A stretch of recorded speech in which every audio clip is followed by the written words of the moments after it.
So, what's the real difference between someone who succeeds and someone who doesn't? Is it just raw talent, dumb luck? Well, according to Shiv Khera's international bestseller, You Can Win, it's something way more fundamental. And today, we're going to break down the most powerful, practical lessons from this incredible guide for top achievers. This one idea right here, it's the foundation of the entire book, and it completely flips the script on what most of us think success is all about. It's not about finding some secret, hidden formula. Kara argues it's about mastering your approach to the things you already do. It really comes down to your mindset and your execution. Okay, so if it's all about the approach, where in the world do we start? Kara is crystal clear on this. It all begins with your attitude. He tells this simple but really profound story to illustrate it. There was a man selling balloons at a fair. Whenever business got a little slow, he'd release a helium-filled balloon. Kids would see it rise up, and they'd all come running over to buy one. Well, one day, this little boy tugs on his jacket and asks, "Hey, if you release a black balloon, would that also fly?" And the balloon seller's response, man, it just gets right to the heart of Kira's message. See, it's not our external circumstances, our background, how we look, where we're from, that define our potential. Nope, it's our internal attitude. That is what determines whether we rise.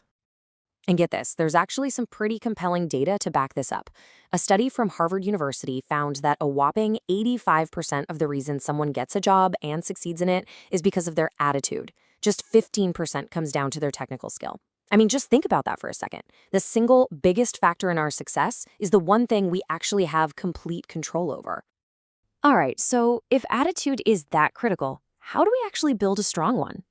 Kara doesn't just leave us hanging. He gives us a practical toolkit.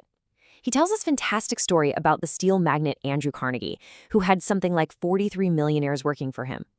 When someone asked him how he dealt with people so effectively, Carnegie said it's like digging for gold. To find 1 ounce of gold, you have to move tons of dirt. But you don't go looking for the dirt, do you? You go looking for the gold. And that story leads perfectly into the first step. You have to actively look for the positive. Train yourself to be a good finder in people and situations. Next, Kira pounds the table on taking action with do it now. You know how procrastination just drains your energy? Well, completing a task, no matter how small it is, builds momentum. And finally, you ground it all in gratitude. You shift your focus from what's missing in your life to what you already have. So, once we have that positive attitude as our foundation, Kira then lays out the actual DNA of a winner. And he does this by drawing a series of really stark, clear contrasts between the mindset of a winner and, well, the mindset of a loser. Okay, here's the first key difference. When a winner is faced with a problem, their first instinct is to find a way to be part of the solution. A loser, on the other hand, just fixates on the obstacle itself, and in doing so, they basically become another roadblock to getting things done. This next point is all about agency, right? A winner has a program, a proactive plan of attack. They're in the driver's seat. A loser? They always have an excuse, a story they tell themselves to justify why they can't take action. It's the difference between creating your future and just reacting to it. And this distinction is absolutely critical. A winner makes commitments. A commitment is a personal guarantee, and it's backed by action. A loser makes promises, which, let's be honest, are often just empty words used to delay or deflect.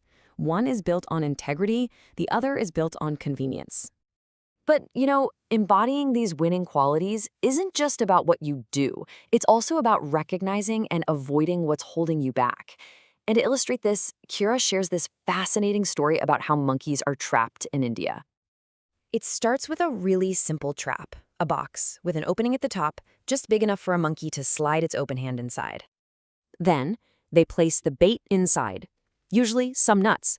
And these nuts, they represent the things we desire, right?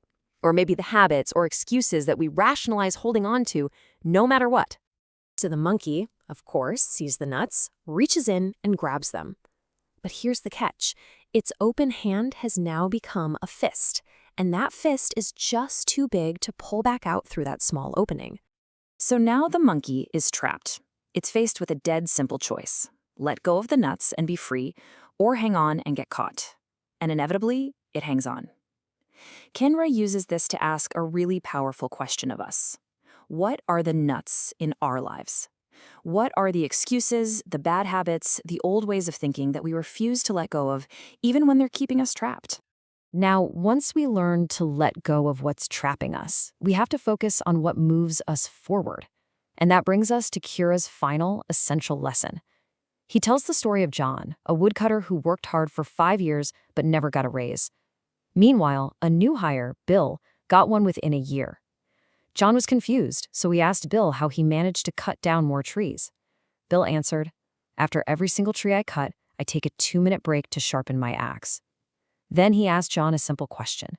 See, it's not just about working harder. It's about working smarter and taking time for self-improvement. So I'll leave you with the same question Bill asked. When was the last time you sharpened your axe?